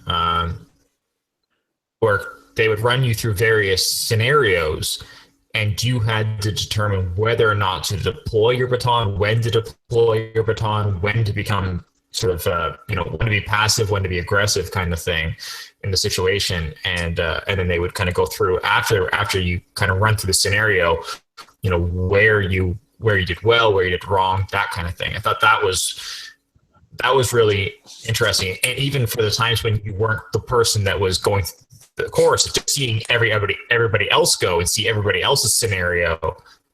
Well, yeah, it was everybody had a completely different scenario. So you got that information from everybody that ran through it. You could pick up, okay, well, what did they do? What would I have done in that situation? And it was a lot of good information from just that, as everybody went through that. Yeah, I mean, everyone's scenario is completely different. So, I mean, basically the scenario is it's you and another person, and you're not really sure what they're doing, and you have to approach them, and you have a baton, but you don't necessarily need to deploy it immediately. So he would interact with you, and then you kind of gauge the situation. And in my first one, I don't even think I needed to deploy my baton because I kept good spacing. I talked to the person, or if I did, it was kind of I opened it, but kept it down to my side, not ready to hit with it. To show that I'm ready to roll, but just chill out, we're having a conversation right now. And then the next one, the dude just full on sprinted at me. And then I mean your first one, Marty, I think was similar, but then he pulled a gun on you. Yeah. He pulled a gun on me from 30 feet away. And so it was one of those situations where, as he was going for it, I pulled my baton out and released the baton, and then he pulled out a pistol at 30 feet away and pointed at me, and I'm standing there with the baton in my hand, and I'm like, well, I'll just set this down. But no, I would for anyone that's in the security field, highly recommend they take a class and even more highly recommend they take it through these guys because he was phenomenal. But Yeah. even the average civilian, take it. What have you got to lose? It's more knowledge, right? Yeah, definitely. It was one of those things. It was a fun weekend. It was a tough weekend. I'm sore today. Yeah, I'm a having done little it. sore. Like I'm not as sore as that other class, but I certainly still feel it in my Yeah, shoulders. My shoulders and and my yeah, calves, all enough is what I'm sore in. Yes, But yeah. the instructor was awesome. He was just great energy, great guy to be around. Like you said, he's got qualifications. Oh yeah, for days. His experience. I mean, his training. It's phenomenal to learn from somebody that's sort of at that level. And it's not opportunity to learn from someone that's at that level. So I mean, it's just terrific weekend to be around. The skills you gain, I mean, like some of the stuff, like the handcuffing, that's likely never going to be super practical. Yeah. I mean, outside of the bedroom, that's never going to be needed. Let's be honest. Yeah, the furry cuffs don't count. I mean, that's a little bit different. But some of the other things, like just being able to control an aggressor, it gives you a better understanding in a lot of situations. Oh yeah, well, I mean, like you were saying, you have how many random weirdos come up and ask you for directions while you're mowing the lawn, right? Yeah, so that's one thing. Like, that's perfect. As a random aside, but like that's one of those things where that I complain about is that I have because I live out in the middle of nowhere, and I'm sort of all of of any of the properties that are near me. I'm sort of the youngest one by like 40 years or so. And so I'm outside always working on stuff, doing stuff. And so people get lost, and I'm the first person that they actually come across. And so I get stopped a lot for people that are just lost. And, I have random people that have just come on my property, approach me on my property. And a big complaint of mine is his hands in pockets. I'll have, and I'll, like, sometimes it's like super sketchy looking people, like hands in their pockets and stuff like that. I don't know what they have. I don't know what's in their hands. I don't know what's going on. You're talking about like the worst people in society, like blue-haired liberals and stuff. Exactly. Yeah. Ugh.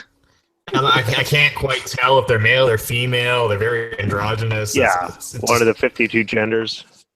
Yeah, exactly. Yeah, so you're not sure which one. Yeah. Yeah. And now, I mean, like I always have lots of sticks around, so I could get based pretty easily now. Nice. Yeah. I saw that. All right. Final closing comments for your weekend at Titan Tactical. Yeah, definitely. Danielle runs a great facility out there. She's got all kinds of cool courses going on. Hopefully they'll do more civilian based stuff in the future. But yeah, great experience. I really enjoy it.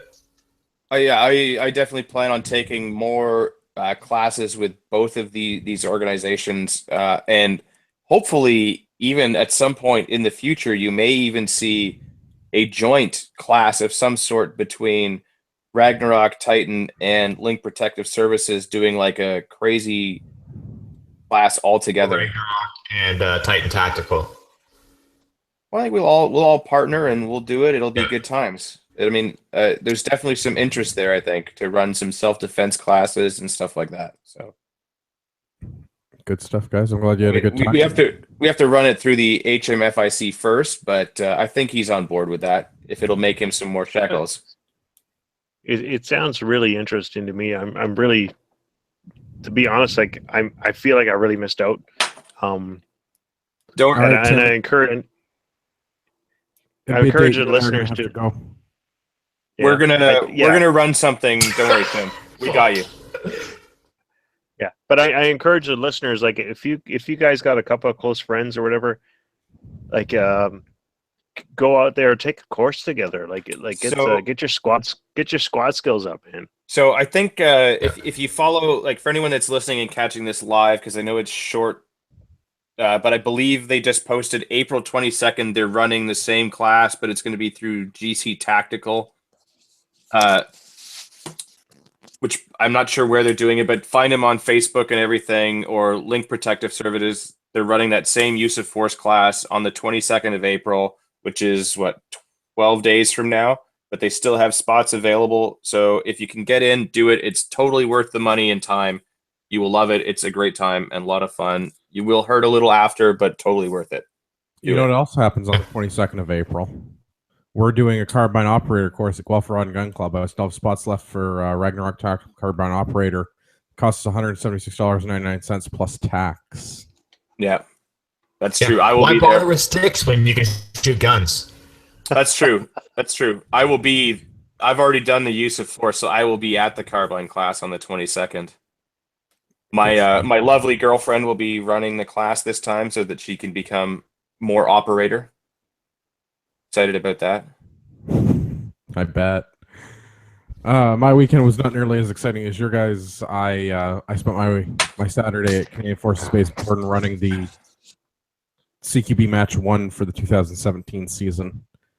No one died and everything went well. I'm pretty happy overall. We learned some things. We got screwed on a couple of things. There was snow. That was fun. I was surprised by that when I saw the photos from the match. There was a lot of snow actually left. Yeah, I didn't know what, I got there in the morning and I was wearing my winter coat, and then by about 8 o'clock I had to take my coat off because I was hot, but then the wind blew and I was cold. It was very confusing.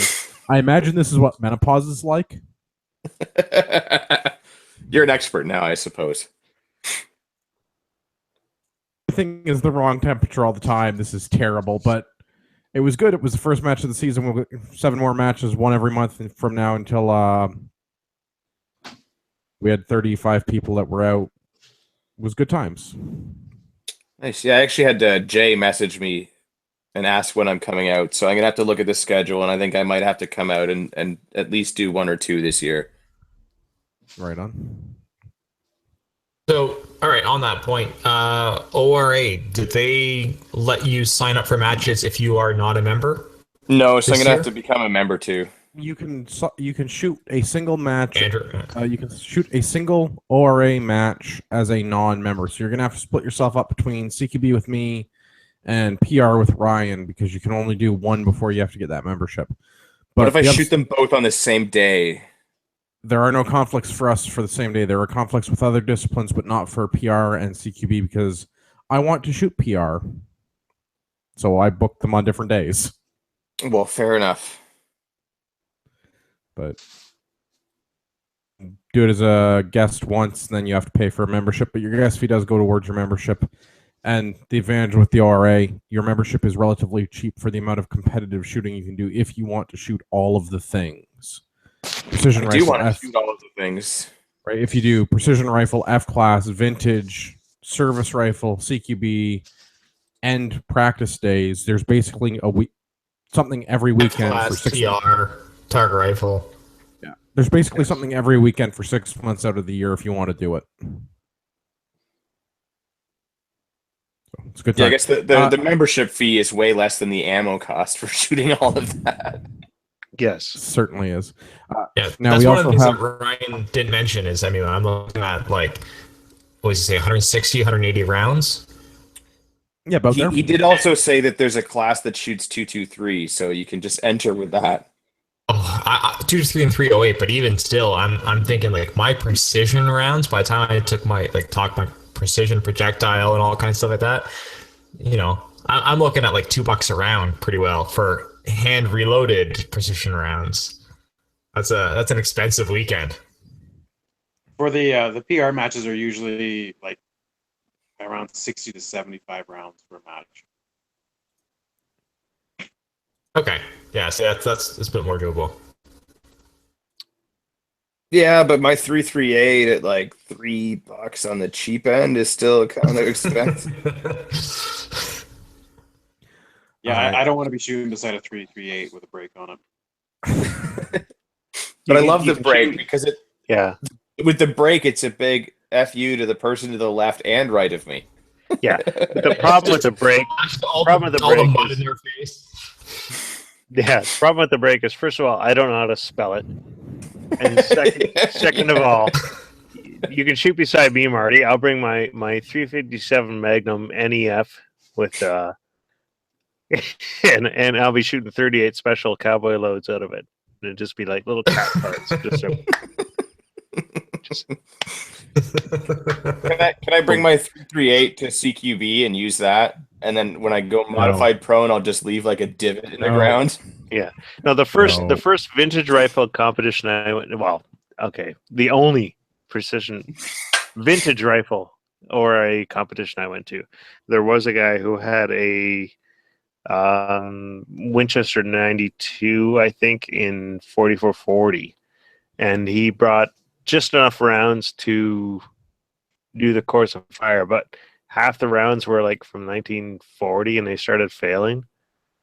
And it was just like, it was funny because I remember at the end the RSO was just like, oh, when he used to gathering the information, what caliber did you shoot today? And the guy's like 4440, and he just rolled his eyes. He's like, but it would have been interesting because we were shooting vintage rifle, which would have been 100, 200, and 300 yards. I have no idea what the ballistics is for a 4440 at 300 yards, but I bet you it's up there. You'd be aiming at the Big Dipper or something. But for a 4440, don't you have to shoot that from a mare's leg though? Isn't that the rule? I don't know. The next time we get together, I have a yellow boy, 1866 in 4440, which is really enjoyable to shoot. But even at 100 yards, like with my cowboy loads, you got to shoot at the head to hit in the gut, which in the gut I call a Van Gogh. All right, you bring that. I'll bring my 458, and we'll have some fun. Boom! All right, big bore, bitches. Andrew, would you get control of us or what? Would you stop talking over me so I don't have to edit you out? See, Andrew really needs to take this use of force class. That is all out. I will beat you about the head and shoulders with a stick. That's a hobby of mine. Would you like to go into story time with Tim? Story time with Tim. Is it story time with Tim already? It is story time with Tim. Here we come. We've come upon the time. Story time with Tim. A well inebriated Tim. Is it a story from the before times? It's the before times, not the after times. Welcome to the Canadian Patriot Podcast, and I'm going to tell you a story of a patriot back in the 1830s. I just scrolled down the show notes. This is a big story. It is a big story, and I'm already like podcast worn out because I've been typing this shit since like 7:30 while getting my kids snacks and stuff. If you may have scrolled too far and got the the feedback, that one is okay. novel. Fuck it. Let's go. Go, Tim. Okay, go, Tim. Here we go. Let's power through this. So I'm not breaking up at all? You sound lovely. No, you're good now. Story time with Tim.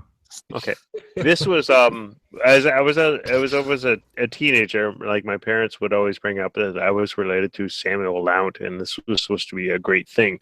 And I never really gave a shit until recently, and my more rebellious side of my family has revealed itself in my blood, and I've become quite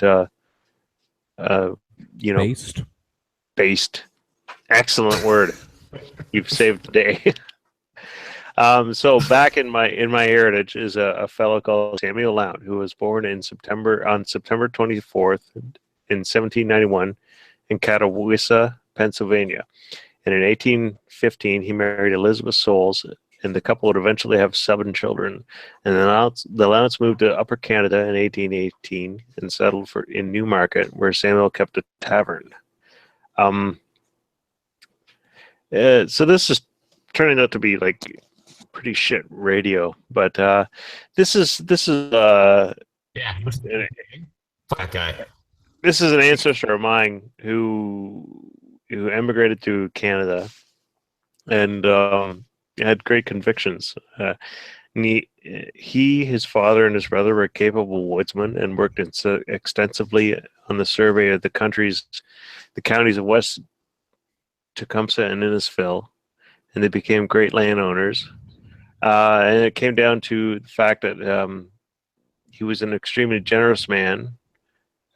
People who would immigrate to Canada, as he did, would like seek him out, and he would help them and provide compensation for them, loan them tools, and help them establish homesteads and stuff. And eventually, this stature led him to become.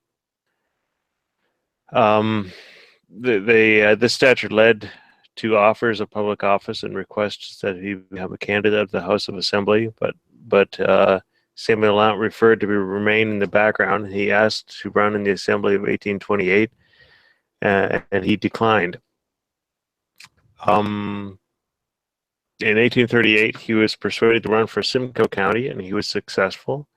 And with his strong concern for his fellow man, he gravitated to the reformers and became a friend and ally of William Lyon Mackenzie.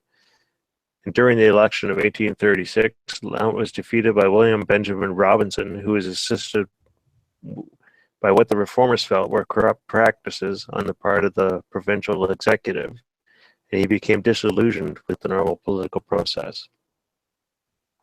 In 1837, just after the death of King William the Fourth, William Lyon Mackenzie began organizing a constitutional convention. Delegates would be selected by reform associations around the province who would meet to defend Upper Canada's constitution. But the Tories refused to call an election after the death of the king, as the constitution required, making the Tory-dominated House of Assembly illegal. At a meeting held in Newmarket in August, Samuel Lount, Samuel Hughes, Nelson Gorman, Silas Fletcher, Jeremiah Graham, John McIntosh were selected as delegates. And all but Hughes and McIntosh were among the primary organizers of the rebel farmers who were to march on the city of Toronto on 7th December 1837. Lount organized the volunteers from the Children Feast community in Sharon to join on a planned march in Toronto and join the rebel group and gathered at Montgomery's Tavern. Now, Samuel Lount was thought of as a Quaker, but he was kind of like a derivative of a Quaker, and he lived amongst the people, the children of the peace. So he's a very peaceful man. That was just an aside from the story. But anyway, the Lount, with no military background, was assigned the rank of colonel because his popularity in the area south of Lake Simcoe. But Lount had little difficulty attracting members to the rebel cause, and when called to arms on December 4th, 1837, Lount and some 90 men struck out for Toronto. After a hard march of 30 miles, they arrived hungry and exhausted at Montgomery's Tavern, where they joined other rebels armed with pikes, poles, and a few rifles. They could only take the capital by surprise, and that chance was rapidly slipping away from them. For 2 days, while a series of tragic accidents, comic errors, and failed debates over grand strategy paralyzed the rebel movements, the provincial militia was pouring into the capital. Late on Monday, December 4th, Alderman John Powell burst breathlessly into the bedchamber of Lieutenant Governor Francis Bond Head. Waking Sir Francis, Powell informed him of the outbreak of rebellion in Upper Canada. The citizens of Toronto frantically prepared for the anticipated rebel onslaught, and in actual fact, the few hundred untrained, inexperienced, and dispirited farmers assembled at Montgomery's Tavern could only have taken the capital by surprise, and with slight chance that was rapidly slipping away from them. On December 7th, the Loyalist army that included a well-armed head under Colonel Fitzgibbon marched up Yonge Street to scatter the enemy. Meanwhile, the Mackenzie's ill-armed motley crew trudged down Yonge Street to attack the capital. Those with rifles marched in the front, and behind them came the pikemen, bringing up the rear as the rest of the ragtag rustics bearing poles, sticks, and staves all were bundled against the cold and ill-fitting homespun. Within half a mile of the city, not far from the Maple Leaf Gardens is today, shots were fired at the rebels by an advance guard of Loyalist militiamen, and then took off for Toronto. Rebel riflemen in the front rank returned the fire, and then they dropped to their knees to reload. Those rebels in the rear heard the roar of rifles, and then to their horror saw the front rank disappear. Fearing that they had been felled in a fusillade, they panicked and ran. Similar kinds of chaos characterized the remainder of the rebellion, and within days, Mackenzie and his men had scattered to the four winds, with Head and his hunters in hot pursuit. It was all over in half an hour. The following appeared in the local press. 500 pounds for S. Lount, a tall man, say 6 feet or rather more, long face, sallow complexion, black hair with some gray in it, very heavy dark eyebrows, speaks rather softly. When the rebellion fell apart, Samuel Lount attempted to flee to the United States, but was arrested and accused of treason. Despite his petition signed by 35,000 Upper Canadians, and that point I just want to take is amazing. Like, even with the internet and stuff nowadays, we had 25,000 people sign the AR-15 petition in Canada. But back then, in 1838, 35,000 Upper Canadians demanded clemency for the rebels that were captured. But anyway, Samuel Lount was hanged on April 12th, 1838. So in 2 days, it'll be 179 years from when the time he was hanged, in the courtyard of the King Street Jail on King and Toronto Streets in Toronto. Joseph Sherd was the foreman for the jail, and he was expected to share in the work of building the scaffold, but he refused, saying, "I will not put a hand to it. Lount and Matthews have done nothing I might not have done myself, and I'll never help build a gallows to hang them." Peter Matthews, another public-spirited farmer who participated in the rebellion, was executed alongside him.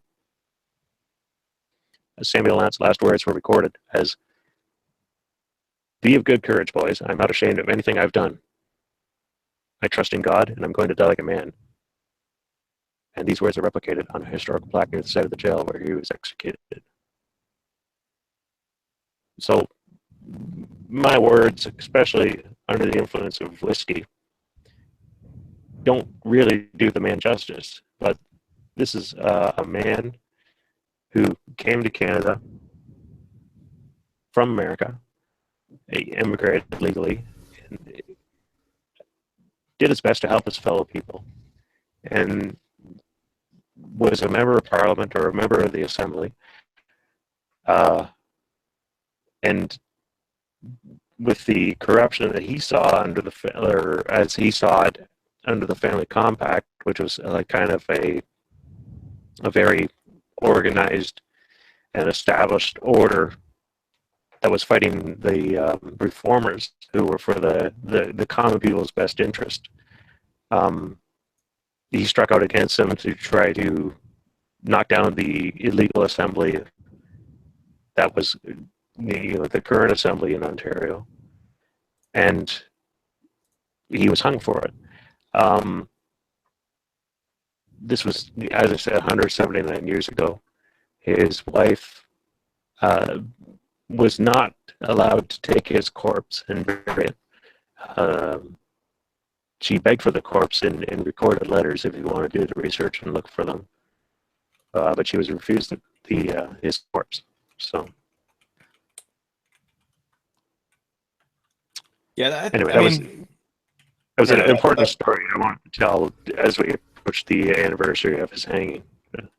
So I have good news and I have bad news, Tim. Tomorrow, when you're sober and your audio is not shitty, I'm going to get you to re-record that and send me the file so I can cut it into the edited version of the show. Okay. Your audio went to shit again, man. It went to shit. It's fine right now. But now it's fine, yeah. I didn't have the heart to stop you because I didn't want to cut off whatever discussion we were going to have, but it seems that there's no discussion. So tomorrow, can you just re-record that and send me the file, and I'll cut it in? I'll see. Yes, I will. Perfect. Oh, for fuck's sakes, his audio's perfect now. Yeah, your audio's fine now. Yeah. But that's fine. You do it again. Jesus. Don't My do it kids now. are my kids are probably buffering some damn cartoon on Netflix or something. Probably. Or maybe they're listening in to hear all about their ancestry. Maybe. The rebel blood. Yeah. I mean, clearly it still flows strong. Yeah, it When you does. said you were the children of immigrants, I didn't realize you meant from America. But Yeah. The worst kind of immigrants. Now, Wow. did you guys just walk across the border, or you know? Yeah, the you guys RCMP actually immigrate? handed them bottles of water and told them to carry on. Yeah. And then boom, $110,000 a month or a year. Okay, good. Your audio is still shit. well, with that, let's go to Giggles over there. Gavin can tell us all about the podcaster charity shoot. Oh, I guess I gotta. We're skipping rapid fire tonight. Splatter, I got your email. Unfortunately, with Tim's long-winded story about how he's the children of American immigrants, we will discuss that in detail next week. Yeah. It's a Okay, dark day It when wasn't very Marty Splatter. makes fun of It my- wasn't very rapid. It's a dark day when Yeah. Marty makes fun of my internet.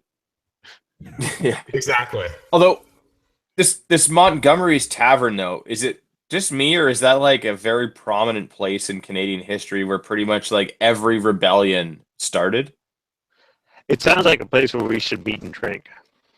Yeah, well, that's what I was gonna say. Like, if it doesn't still exist, can we start our own tavern and just call it that? Maybe. Can that be the name of the pub attached to our gun range when we finally build one? Yes. Yes. Right Okay, now, that's sweet. the name of the shelf that's bowing at Andrew's house. Clearly, he needs to use oak to build the shelves because oak makes the best Yes, beam. yeah. Finest beans.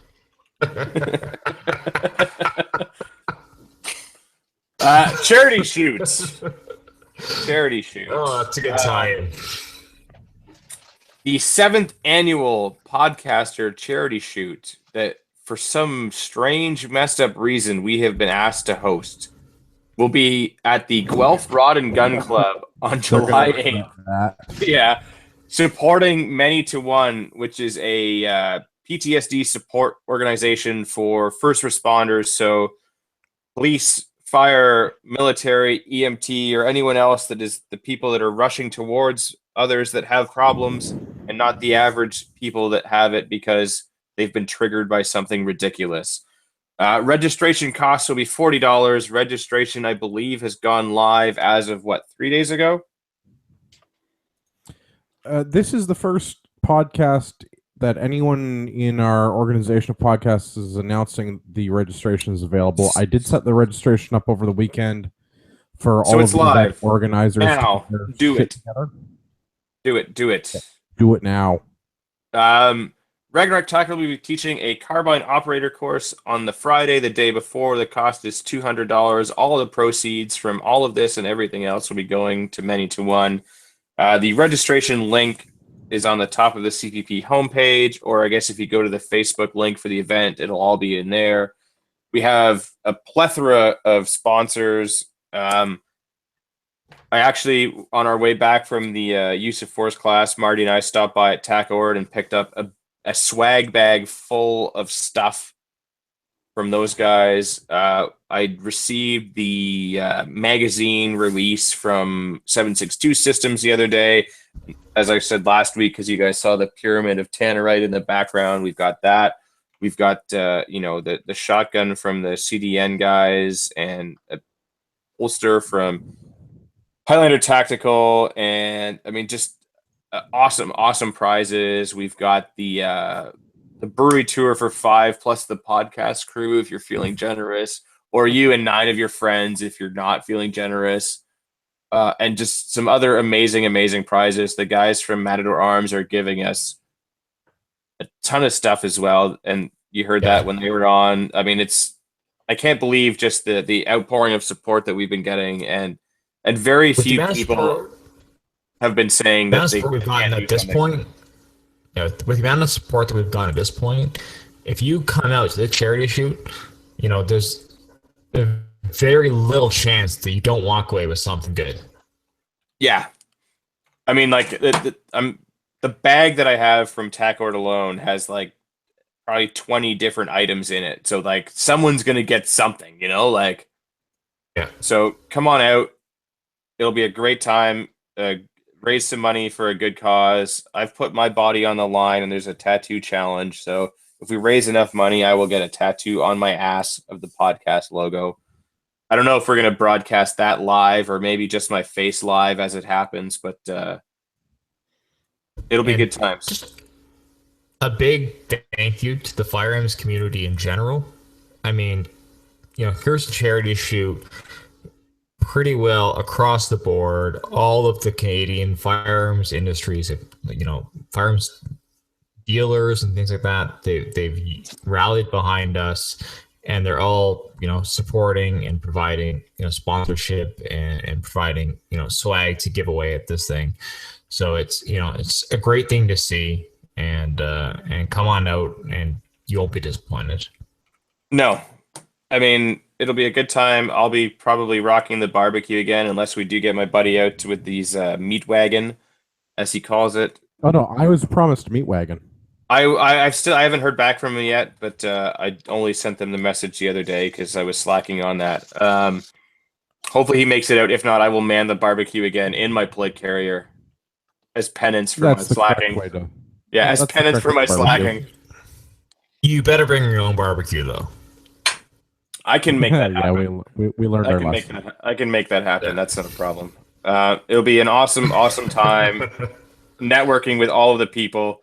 And again, I don't have confirmation yet, but when we were up at the event, Alvin said that him and his company, Link Protective Services, are going to be on board. So hopefully they are, so that maybe you guys will get to take one of his classes for free, or whatever he gives will be, awesome, I'm sure, because he's an awesome guy. But I don't think it'll be a good time. Proceeds donated, perhaps. Well, yeah, you'll get to attend the class for free, but awesome time. So Gavin is funding this course. That's what I'm hearing.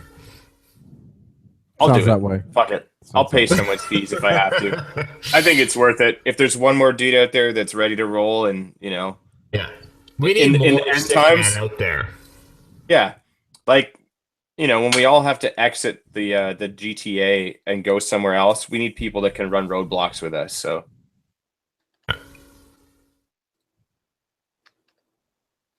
There's one other note. Accommodations. We can stand by for more details on those. That's the note I wanted to make. Thank you, Marty. I am still working out group accommodations for everyone. Do not book your hotels just yet. I'm trying to get a group rate for everybody. Unfortunately, it's very far in advance, and I'm having a hard time getting the feedback I want from the places that I want. So just stand by on booking your hotel rooms, because I'd like to put all the gun owners in the same place so we can just get a bus to shuttle everybody around, so we don't have to deal with this is at the gun club or drunk driving after going to the bar on Friday and Saturday nights. So visit. At best, I can offer you 10 sites. That's about an hour or so away. Yeah, I have one couch. But you may have to share it with the dog.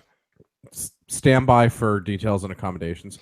To register for the charity shoot and all of the other events that are going on that weekend, go to our website. That's CanadianPatriotPodcast.com. There's a link at the top. It says 7th Annual Canadian Firearms Podcast or Charity Shoot. There's a link also in our show notes. Go there, register. You can register for the Carbine Operator class on Friday pub night, the charity shoot on Saturday, and the Saturday pub night. The only thing you can't do is register for accommodations. It's coming, I promise. I think that's it. Where's the best place for people to find you and your PRS matches on the internet? The best place is going to be on Facebook. That's where we have all our information we put up. We'll post up all the registration time when it's going to open up on the 1st, and I would suggest to be ready to go. We're expecting to sell out good stuff. And how it went last year and all the yeah, we're expecting quite a few Americans to come up this year to shoot as well. Good. Awesome. I really wish I'd be able to be there, but I'm not going to make it. So I hope you don't need to go to a wedding. Yeah, I mean, it's just a wedding, right? They happen all the time. Do you really like them, or are they just like acquaintances? Gavin, where's the best place for people to stay in touch with you on the internet? The best place you can find me on the internet is on Instagram at urbex_GTA. Awesome. And Sean, that's been on the show before, is on YouTube tonight. He would like to know if that is a TAC Ord Versamax behind you. That is a TAC Ord Versamax behind me. Good stuff. Marty, how's those carrier pigeons holding out? I will gloat right now that my carrier pigeons were not the worst internet of the podcast tonight. Yeah. This is one of the rare times where I get to stand tall as the not the worst of the internets of the podcast. So Tim, on that point, kudos to you. I'm always happy to lower the bar. And I believe you mean lower the boom. The boom. Yeah. Unfortunately, I would like to blame whatever happened on my drinking, but no, this seemed to be some sort of technical whatever the fuck. Who's your internet provider? Let's shame them. Oh, Yes. It's whiteman.com. Jesus, I hate you so It could have been worse. I mean, we are the #1 white supremacist podcast in Canada, after all, right? You're a fucking white male. All right, now that Tim is triggering everyone. Sorry, did you say I white need to male apologize. or white whale? Yes, white male. The worst kind of male. Apologies again this week to Bumping Rogil Tack. I'm afraid we just couldn't fit him on the show the same night that we had Ryan on. As always, my name is Andrew. You can find me on RagnarokTactical.ca, Instagram and Twitter at EDTactical. Is now time for the news? No, but if you'd like to give me a Justin Trudeau on the way out, I would not hate that. All right, here we go. Justin Trudeau! To all our listeners out there in podcast land, I'd like to remind you, you are the true north, strong and free.